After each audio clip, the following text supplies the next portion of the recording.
Hey guys, welcome to the second episode of the online workshop for complete beginners. Today we're going to be talking about first steps in trading. My name is Ebuka Ambrose, and before I go over the talking points of this webinar, you can go ahead and type your name and where you're watching me from in the comments. So go ahead and type your name and where you're watching me from in the comments. You can also go ahead to tell me if this is your first time, participating in an OctaFX YouTube webinar.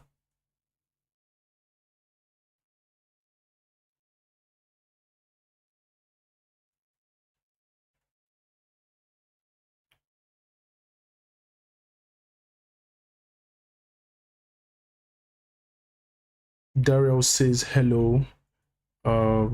Davis, welcome. Davis, welcome. Majesty. Panwa from India, welcome. Adeola from Lagos, welcome. Ashish from India, welcome.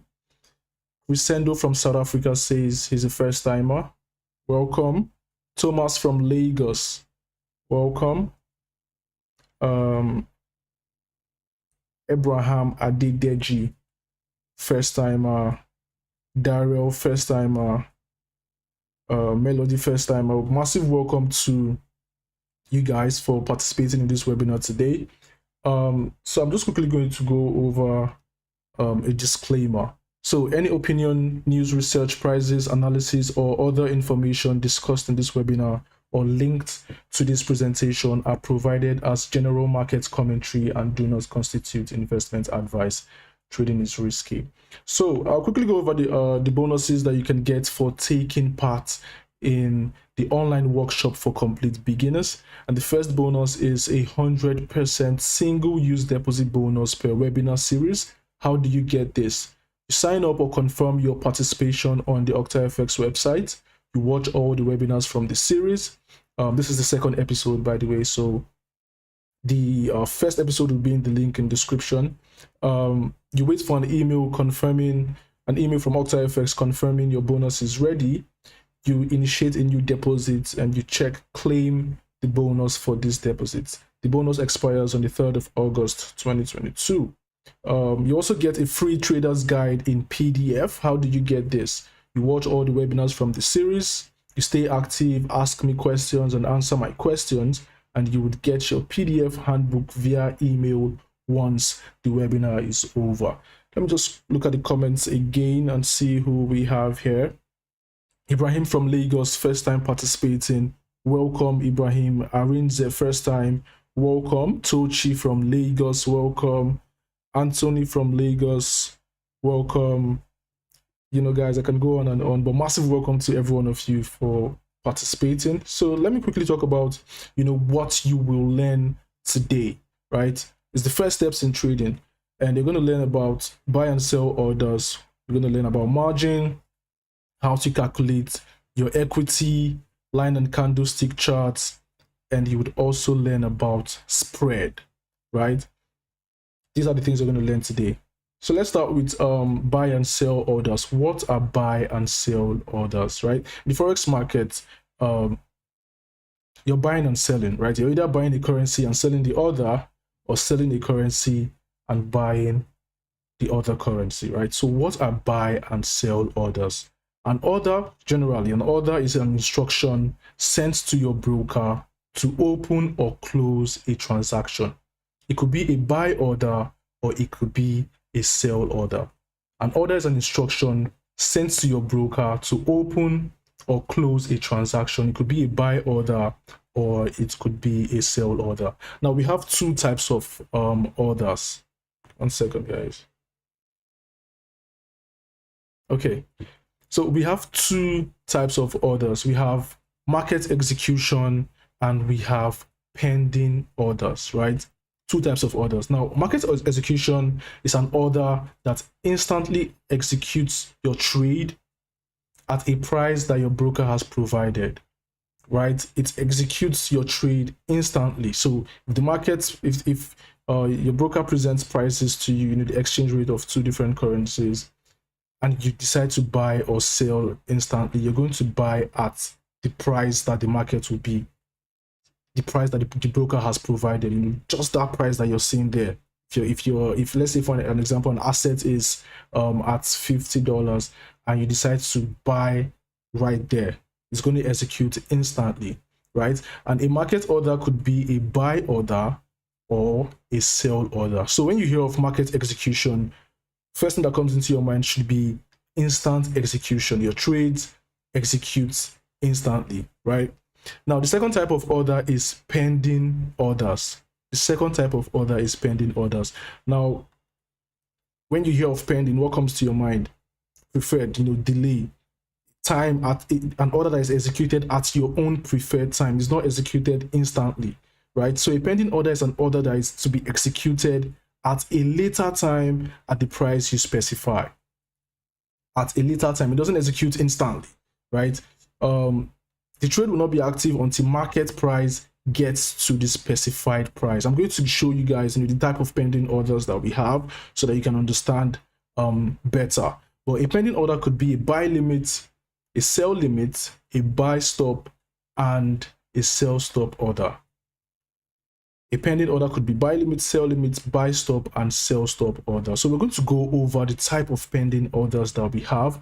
And I'll also tell you guys why pending orders are also or are important with Forex trading. So this is like a graphical illustration of the type of market orders we have. So when you're making an instant order, it's either buy or sell. But when you're making a pending order, it could be buy limit, buy stop, sell limit, and sell stop. So this illustrates different ways that a trader can execute trades under market order and pending orders. Okay, so let's look at types of pending orders. We have the limit orders, and a limit order is an order placed to either buy below the market or sell above the market at a certain price. Now, to understand these definitions better while trading, all you have to do is to take the definition and apply it straight to what you have on your chart, right? So you take the definition and you apply it straight to what you have on your chart. So a buy limit order, or a limit order generally, is an order placed to either buy below the market or sell above the market at a certain price. So this is an order to buy or sell once the market reaches the limit price. Okay, now we have two types of limit orders. We have buy limits and sell limits. Remember, what you're doing in the market is buying and selling, right? So it doesn't matter if it's a pending order, you're still going to buy or sell, right? Okay, so a buy limit order is an order to buy an instrument at a specific price below the current market price, right? So we have the market price, which means where the market currently is. Now, for a buy limit order, it's an order to buy an instrument. It could be a currency, a commodity, you know, it's to buy an asset at a specific price below the current market price. Let me see if I can. Okay, so let's use this illustration that we have here. Let's take it for. Okay, so we have buy limit, right? And this blue dot that you see here indicates market price in this illustration, right? So this blue dot that you see here indicates market price. Now, for a buy limit order, you're placing your order below the market price, right? In anticipation that the price is going to get there, trigger your pending order and move to the top side for you to be in profit. So for a buy limit, you're placing it below the current market price in anticipation that the market price is going to get below to your preferred price, your preferred entry point. Execute that order and move to the upside. For a sell limit, you're placing a sell limit order above the market price in anticipation that the market price is going to move up to your preferred price, your preferred entry point, execute the trade, and move downwards. Let me give you guys this example. So let's say that I'm going to be busy in the next 40-50 minutes. I'm going to watch a football match or just get busy with something, right? And I wouldn't be able to check my phone and observe if market price gets to a certain level that I want it to get to. I can take advantage of depending orders, buy limits or sell limits, or buy stop or sell stop, to tell my broker that, oh, okay, I'm not going to be online at a certain period of time, but I want to place a pending order here. For a buy limit, I'll place the pending order above the market price, so that even if I'm not online and market gets to that point, my trade is going to execute. For a buy limit, I'm placing below, so that even if I'm not online and market gets to my entry point, which is going to be below market price, the trade would instantly execute and be active. Okay, now for the trade to be in profit, the market has to move to the upward direction. Remember, it's a buy trade. So what the market is going to do is to get to your entry point, realize that, okay, this is a buy limit, right? But you want to buy this market, so it executes, and then for you to be in profit, the market has to move upward, right? For a sell limit, you're placing above market price, and when market price gets to your entry point, which is above the market price, it executes and recognize whatever order that you placed. If it's a sell, which is above, then you're expecting market to fall down for you to be in profit. So that's how the limit orders work.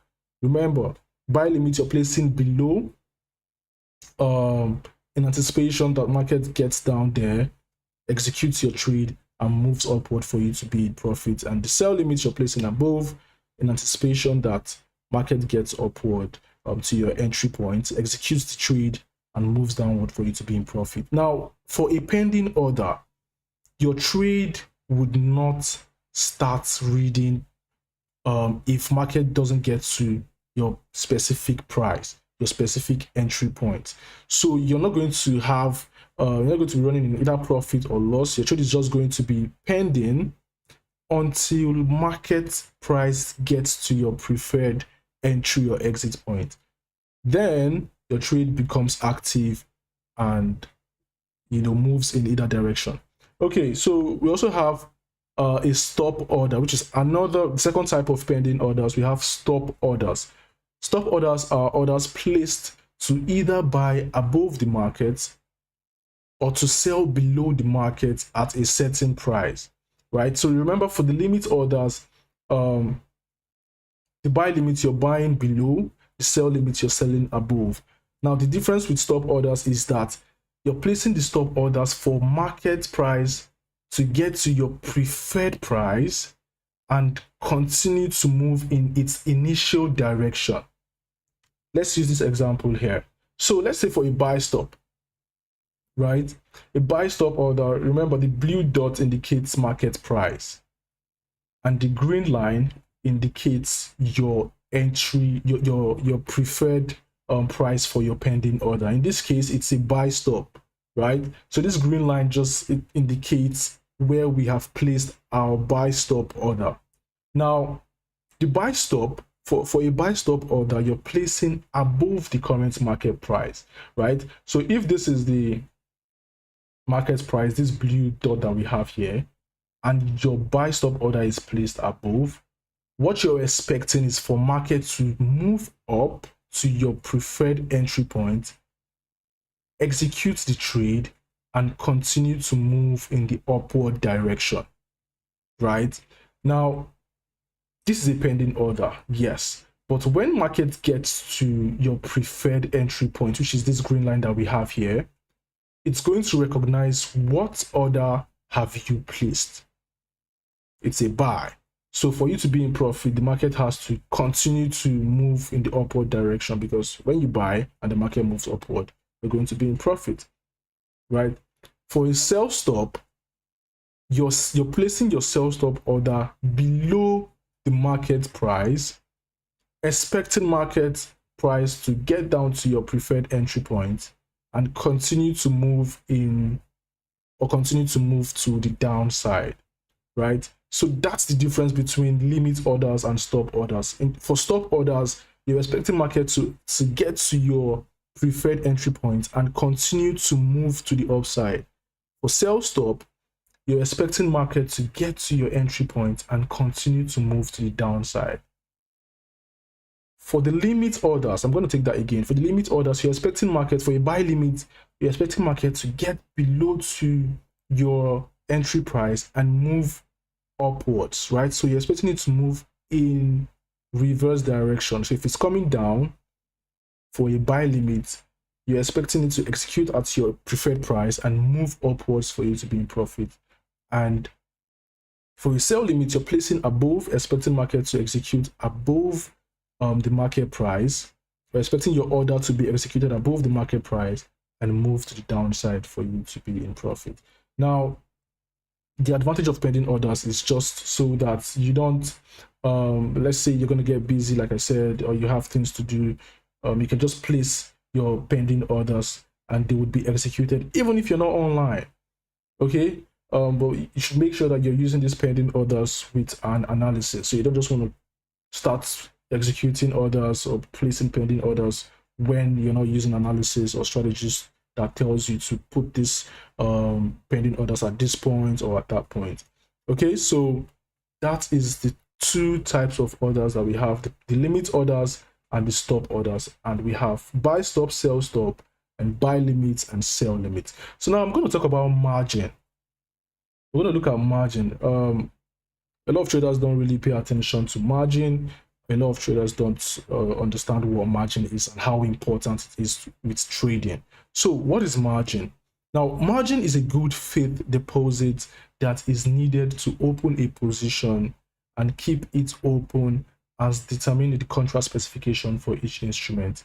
This deposit is locked up for the duration of the specific trade. So your margin is simply a portion of your funds that your broker sets aside from your account balance to keep your trade open and ensure that you can cover the potential loss of that trade, right? Now, once the trade is closed, the margin is freed or released back into your account and can now be used again to open new trades. Now, OctaFX has a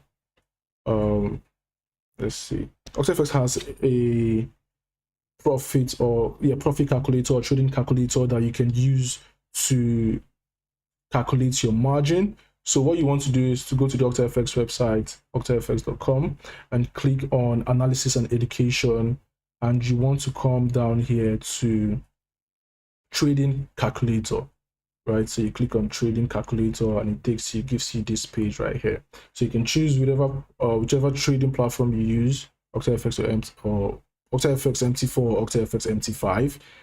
And basically what you want to do is to just calculate your margin, your PIP value, and also trading fees if there are any.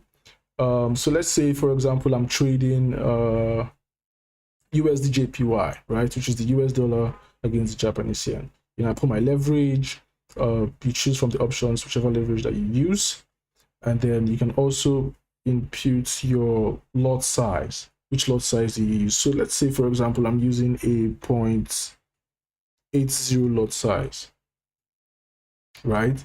Now, if I click on calculate, it's going to tell me the required margin for each trade that I place with this lot size, right?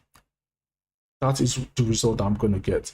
So let me also give you guys an example for MT5. So for MT4, so let's say I'm trading with a 0.05 lot size, which is a micro lot, 5 micro lots, right? So let's say I'm trading Euro USD with a leverage of 1 to 500, and my lot size is 0.05 lots, and I click on calculate. So this means that every trade that I place with this lot size, my good faith deposit is $10 and $10 so and 8 cents. So what this means is that this amount is going to be set aside to keep my trade open and ensure that I can cover the potential loss of that trade. So that's how you can calculate your margin with the OctaFX profit calculator. So let's talk about margin level. So margin level is a relation between account's current equity and required margin. It's calculated as equity divided by required margin multiplied by 100%. So your margin level indicates how healthy your trading account is. The higher the margin level, the healthier your trading account. And if you have like a low margin level, that's going to have a negative impact to your account. So it's very important that while you trade, you also pay attention to your margin level. Another thing we're going to look at is free margin. So free margin denotes the funds in your account as a trader which may be used to open a position and are available for withdrawal, right? So let's say I have some trades running unrealized. What I mean by unrealized is that the trades are still, open and are running.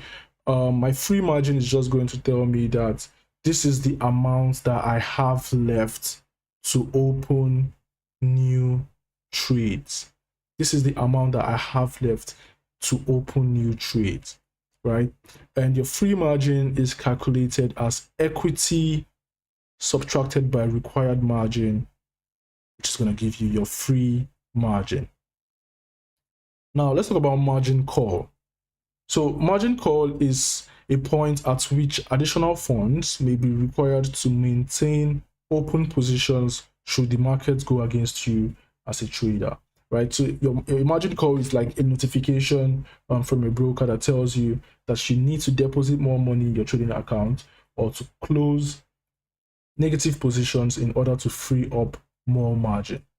Okay, now for free margin, your deposit bonus is part of your free margin until the volume requirements are met. So these are the things that you should pay attention to while trading. It's important that you also look at your margin to determine what your margin level is, to also determine or to also identify how much you have left to open new trades, so that your trading account would be healthy. Okay, because at the end of the day, that's what's important with trading, a healthy trading account. All right, so we're going to look at equity, right? A lot of traders mistake equity for balance and it gets confusing sometimes, but I'm going to show you the differences between equity and balance so that you can understand what that is or what they are. So equity is the amount of funds in your trading account that includes balance and floating profit or loss. When there are no open positions on the account, the equity is equal to balance. Now, how do you calculate your equity? Your equity is calculated by, equity equals to balance plus profit minus loss. Let me give you guys an example. So let's say I have a trading account of $500, for example, and I open a trade, and that trade is $50 in profit. My equity is going to be my balance, which is $500 plus $50 in profit, right? So I'm going to get $550 as equity.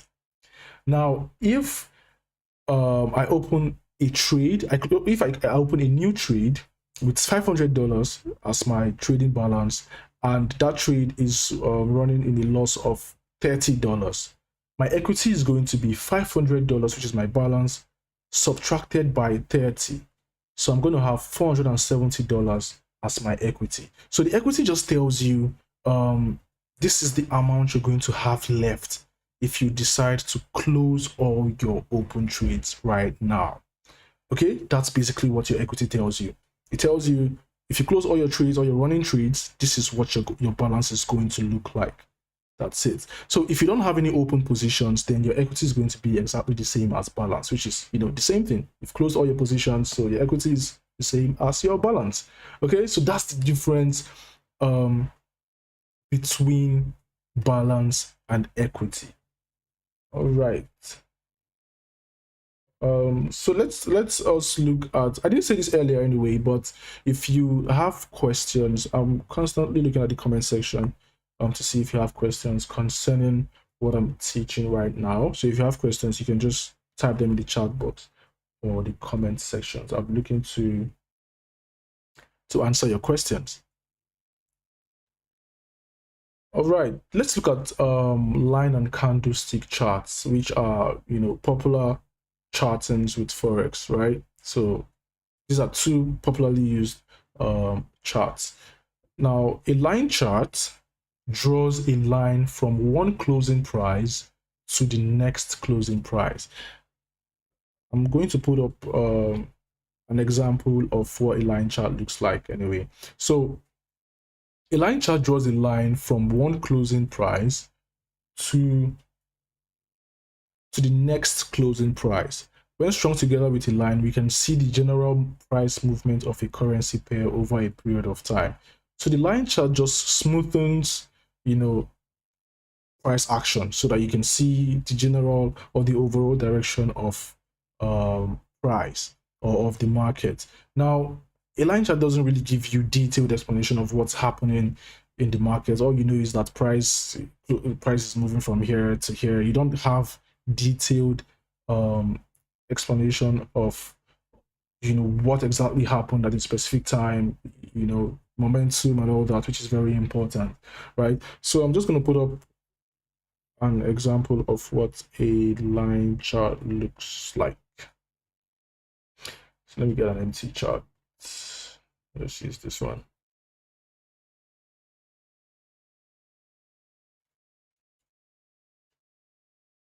Okay. I think we're going to use this one. I'm just trying to get an empty chart. Okay, yeah, we have an empty chart. Oh, not really empty. Just take off the joint. Okay, so this is what a line chart looks like. Yes. So you see, it just smoothens price action, right? You don't know what happened at a specific time. You just know that this is a downtrend and market is moving to the downside. Yes, but what really happened here, you don't know. What happened here, you don't know. Like if you go to the lower time frames, let's say we're going to say 1 hour time frame, you can't really say the highest point price went to at 12.45 or 12.46, right? But this is exactly what a line chart looks like.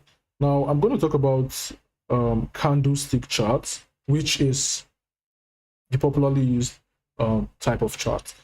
So a candlestick is a single bar which represents price movement of a specific currency pair for a period of time. The information it displays includes the open, high, low, and close for that time period. So you see that the candlestick chart gives you the open, the high, the low, and the close for that time period of price for that time period. So you now have an idea of the highest point price went to, the lowest point price went to, where the price opened, where price closed at every single minute, right? Down to the highest time frame, which is the monthly time frame. So the advantages of candlestick charting are candlesticks are easy to interpret and are good for beginners to start figuring out chart analysis, right? Because when you come into the market, when you come to, when you're talking about technical analysis generally, it involves understanding candlesticks, right? So the candlesticks are going to help you as a beginner trader interpret what is going on in the market at a specific period of time. Candlesticks are also easy to use. Your eyes would adapt almost immediately to the information in the bar notation. I'm going to give you guys a closer look of what candlesticks charts is and what candlesticks are exactly. So candlesticks, another advantage is that candlesticks and candlestick patterns have names which would help you to remember what the pattern means.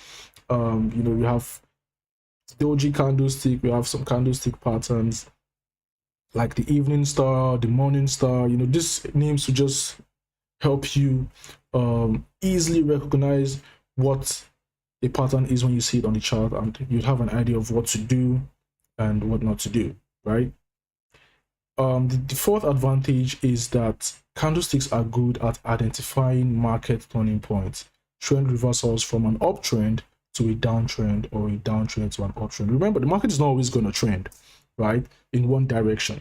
So these candlesticks charts or patterns would help you identify when there could be a reversal from an uptrend to a downtrend, and vice versa. Now, each chart, candlestick chart, line chart, bar chart, each of these charts have its own advantage and disadvantage. So you can choose from any of these chart types for your technical analysis. It all depends on your own personal preference, right? So let me quickly show you guys what a candlestick chart looks like, or a candlestick looks like, before I show you guys a candlestick chart. So this is an illustration or an example of a candlestick. Now, all these candlesticks don't look the same, but they are all candlesticks, right? I'm going to explain how to actually read these candlesticks so that you don't get confused when you go on the chart and you're seeing this box and these bars, and so you don't get confused. So I'll start with the first. 1 second. Okay. So we have this green candlestick, right? And we also have this red candlestick. This is called the body. You see how thick the body is on both of these candlesticks. See how thick it is. And we also have small lines that are also called shadow or wick, W-I-C-K. So they're called shadow or wick, these small lines that you have here. And I'm going to explain to you guys how you can, read these candlesticks and identify the highest point, the closing, the opening, and the lowest point, right? So for a bullish candlestick, which is green, the bullish candlestick always opens below and closes above. So for a candlestick to be identified as, or to be said as to be a bullish candlestick, it has to close above the opening point. Now, if your chart is black and white, the black candlesticks are bearish candlesticks, and the white one, the transparent candlesticks, are the bullish candlesticks, right? So that you don't get confused with the colors. So for a candlestick to be called a bullish candlestick, the closing price or the closing point of that candlestick has to be above the opening point, and then you can call it a bullish candlestick, right? That's why it's called a bullish candlestick, because it closes above. Now, a bearish candlestick, on the other hand, closes below the opening price, right, or the opening point, just like you have here. So it opened above and it's closed below. I'm also going to give you guys an illustration in real time to see how the candlesticks close and open, right? Now, to explain the shadows that you see here, this indicates the highest point and the lowest point that price got to. Okay, now let's start with this one that you have right here. So 1 second. Okay, so this line here that is called a wick tells you that at some point within the opening and closing point of this candlestick, at some point price came down here. So price opened here, and at some point between the opening and closing time of this candlestick, price came down here but could not sustain that pressure to the downside. So the buyers pushed it back upwards. Where's my cursor? Okay, so the buyers pushed it back upwards above the opening price, came up to this price, came up to this point, could not sustain that bullish pressure or bullish momentum, and it came down to close right here. So these lines just tell you, okay, at some point price was here, at some point price was here. This is the lowest point it got to in this candlestick. This is the highest point it got to in this candlestick. This is where it opened, and this is where it closed. Like I said, guys, a better way to understand Forex is to take whatever definition you see, just apply it straight to your chart, and you'd get a wonderful understanding of how these things work. Now for the bearish candlestick, it's quite the opposite, right? So opens above, closes below the opening point. Remember, the lines just tell you that, oh, at some point the buyers were in charge, but they could not sustain bullish pressure. So what happened? The sellers took the market down to this point, couldn't get below here, and the market came to close here. That's why you have this line right here that tells you that, okay, market came down here, but it couldn't sustain that pressure, and it came to close at the end of the body where you have this thickness, where the thickness of the candlestick stops, right? Now for a bullish candlestick, this is the lowest point that the market got to, or that price got to, and this is the highest point. For a bearish candlestick, this is also the lowest point that price got to, and this is the highest point that price got to, right? Remember, a bearish candlestick, for a candlestick to be bearish, it closes below the opening price. Now you can use these candlesticks with thick body to identify the strength of the market, right? So when you see these thick bodies, you just know that, oh, this is a the bears are just taking over, and continuous when you spot these continuous thick bodies in the market, it just tells you that the momentum is on the bearish side for a bearish candlestick, and the momentum is on is bullish for a bullish candlestick. Now we also have this type of candlestick that have longer wicks but smaller bodies, just like you have here. Longer wicks but smaller bodies. You also have long wick but smaller bodies, right? These candlesticks indicate rejection, pullbacks from an already identified candlestick, right? So let's say, for example, let's start with this first one, which is a bearish candlestick. And I'm also going to tell you guys that this candlestick is bearish because the price closed below the opening point, right? Now here's what happened. Here's how you're going to read this candlestick if you spot it on your chart whenever you're trading. So the first thing you want to do is to identify the color. Is a bullish candlestick, is a bearish candlestick, right? When you identify the color, you can know if it closed above or below, and you can also identify why you have long wicks to the upside or to the downside for a bearish rejection candlestick. So what happened here is that price opened at this point. You identify, the first thing you want to do is to identify if it's a bullish or bearish candlestick, and you identify the opening point, right? So price opened here, and the buyers took the market to the upside, could not sustain that bullish pressure, and what happened? There was a rejection from the bears.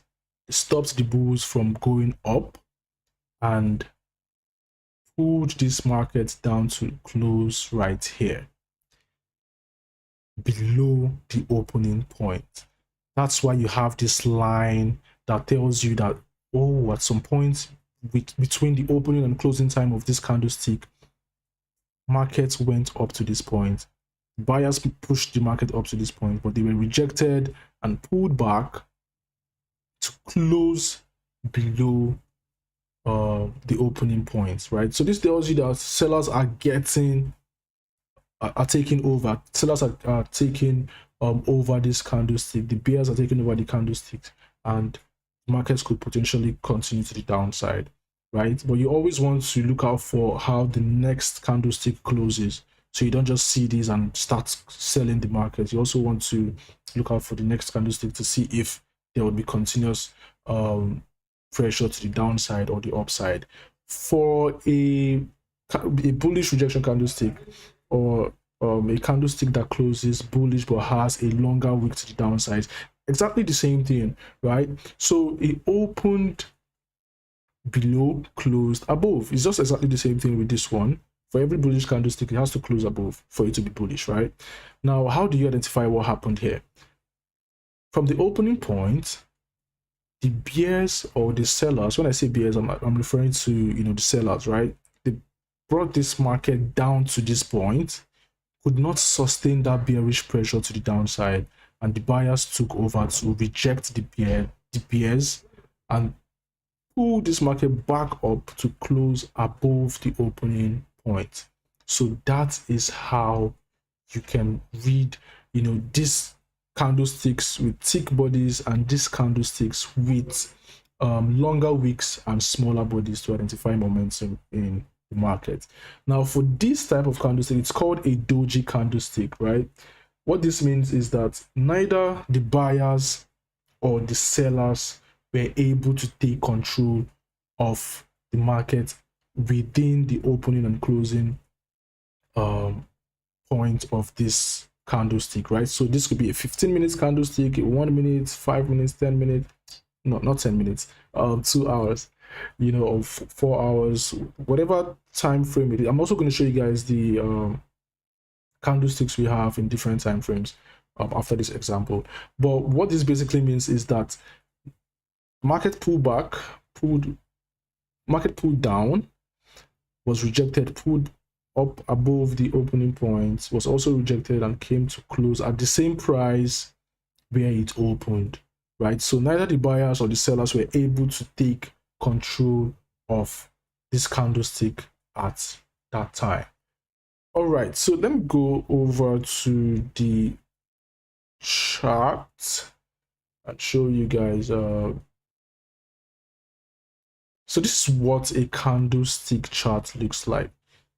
You're seeing all the bars and detailed information. So when you understand how to read a candlestick, all these bars are not going to look confusing when you understand how to read a candlestick. Now I'm going to go to the lower time frame, the 1 minute, so that we can identify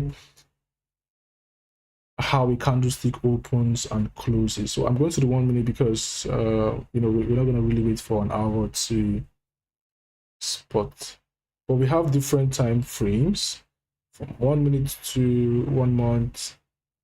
And what this signifies is that, for example, so we have the 1 minute time frame, right? Now if I switch this to the 1 hour time frame, what this tells me is that each of these candlesticks opened and closed within 1 hour. Each of these candlesticks opened and closed within 1 hour. If I go lower to let's say 15 minutes, what this tells me is that each of these candlesticks opened and closed within 15 minutes, right? And this is good for analysis as well, so that you can go to the higher time frames and identify the overall direction of markets at every given time, you know, so that you can go to the 1 hour, you can go to the higher time frame, identify the overall direction, and come down to the lower time frames to look for entries and trade in that direction. Okay, so let's look at the candlestick. So I'm just going to wait for a candlestick to open so that you can understand or you can identify how to read a candlestick. Okay, so it's going to open in a few seconds.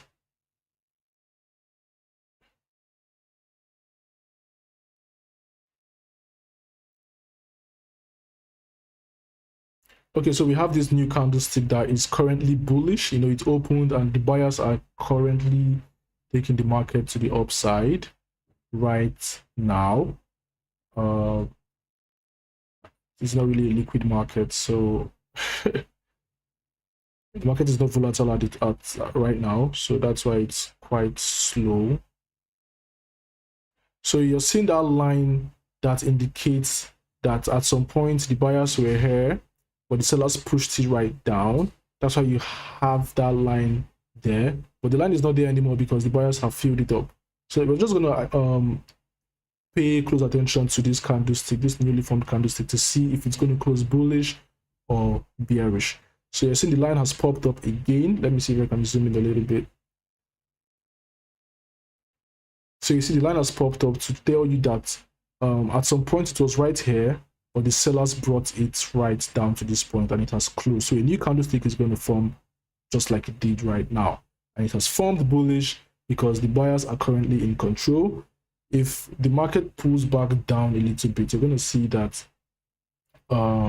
that wick is going to be indicated, that shadow, that line is going to be indicated to tell you that this was where price was at a certain point, but the buyers have taken over and this market is currently, this candlestick is currently bullish. So that is exactly how you can identify, you know, the closing and opening point of a candlestick.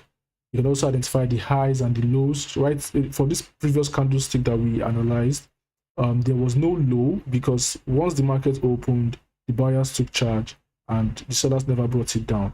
Same as this one right here.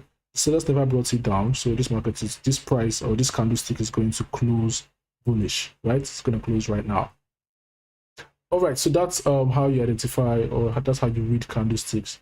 And this illustration was just in real time to show you how to read candlesticks. Okay, so the last thing we're going to look at is spread.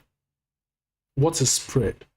Now, spread is the difference between the lowest ask price and the highest bid price, and it is measured in pips, right? So in the Forex market, we have two prices, your buying price and your selling price. If you want to buy an asset, an instrument, you're not going to buy at the same price as you would have if you want to sell that asset or instrument, right? Just like your bank, if you go to your bank to exchange your naira for dollar or dollar for naira, exchange any currency, the price that the bank is going to buy that currency from you is not going to be the same with the price that they would sell that currency to you.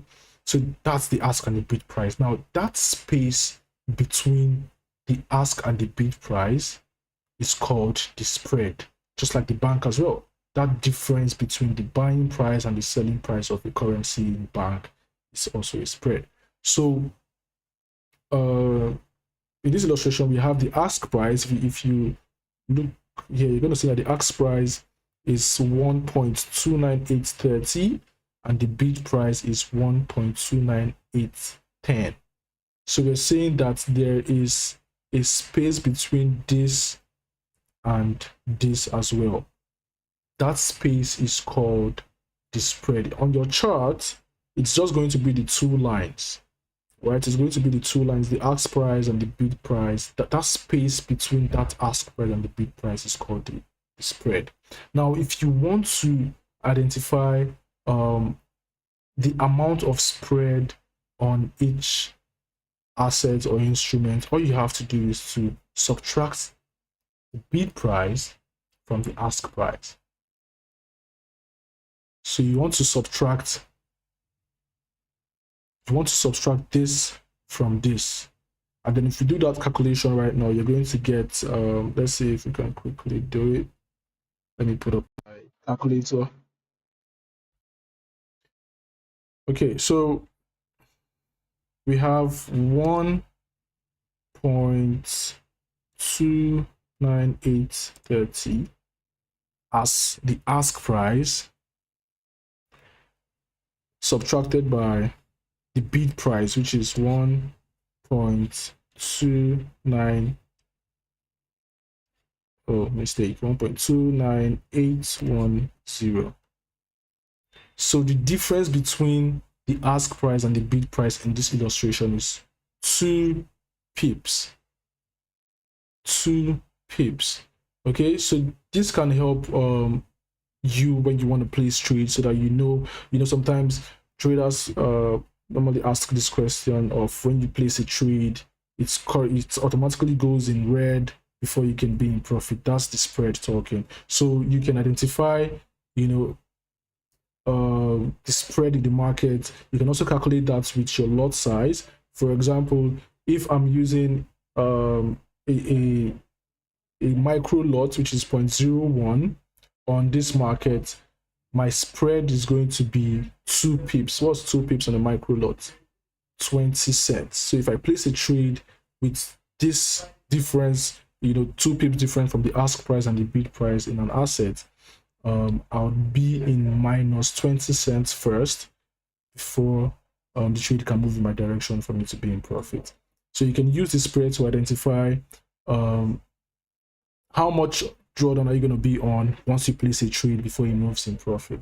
Okay, and how do you do that? You subtract the bid from the ask price. The ask price is always greater than the bid price, so you subtract the two. You subtract the bid from the ask to get the amount of spread.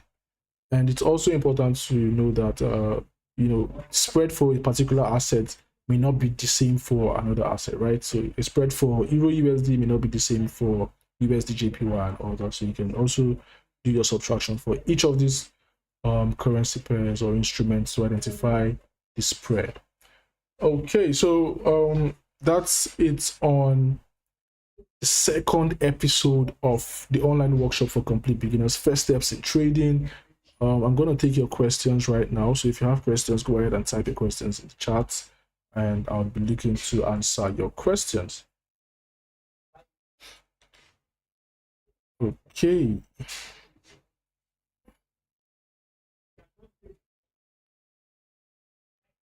Yes, the spread is what the broker charges per trade.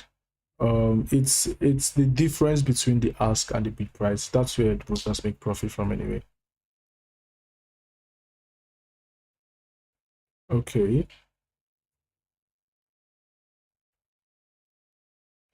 Can you start with $50 and trade? It all depends on your risk appetite. My risk appetite and yours may not be the same, so you just look out for what are you comfortable with starting with, right? With OctaFX, the minimum required deposit amount is $40. So if you decide to start with 50, you're still good to go. How much is the lowest rate? Okay. Okay, Grace says well understood. Now, I've opened the floor for you guys to ask questions. I've taken some of your questions. Now it's time for you to take my questions. So let's do a quick brain test, right? So the first question is, what types of pending orders do we have? What types of pending orders do we have? If you know the answer to this question, just go ahead and type them in the chat or the comment section. What type of pending orders do we have?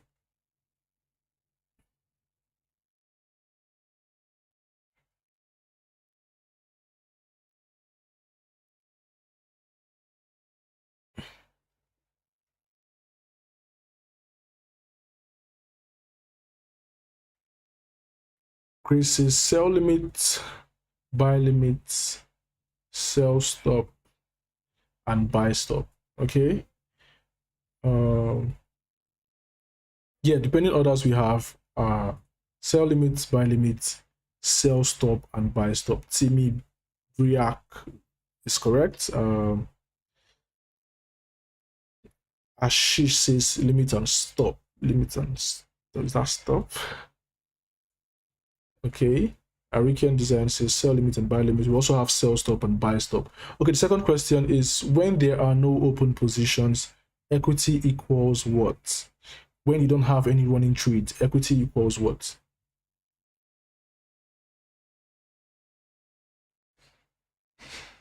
When you don't have any running trades, any open position, any open trades, equity equals what?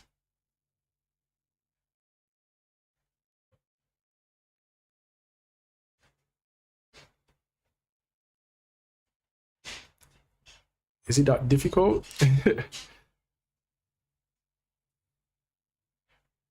Jerome says, or Godwin says, yes, equity equals when no open position. Yeah, what does it equal? Equity equals what? Ashish says balance. That's okay. Okay, that's correct actually. Samson says balance. Friendad says equals balance. Adigri says balance. That's correct. So if you said balance, equity balance, okay, Godwin equals balance. NC Sport says equals balance. That is absolutely correct. What candlestick signifies indecision? So I showed you guys three main types of candlestick formations that we have: the ones with the big thick body, the ones with the long wick and small body, and we had that cross candlestick that we couldn't identify if the buyers or the sellers were in charge. So which of that candlestick signifies indecision? Godwin says doji candlestick. Okay. Ashish says doji candlestick.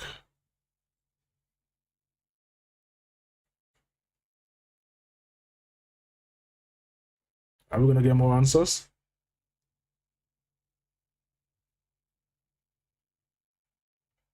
Friend that says doji. Yeah, Grace says it's doji, D-O-J-I. Okay, that's actually the correct answer, doji candlestick, because you cannot identify if the buyers or sellers were in charge, so it's you're indecisive. Okay, so you guys were really awesome, you know. I'm impressed. So yeah, that's it on the second episode of the online workshop for complete beginners, first steps in trading. Thank you guys for participating. Don't forget to subscribe to the OctaFX YouTube channel and hit the bell icon so that you don't miss out on new episode when they will be released. See you guys next time.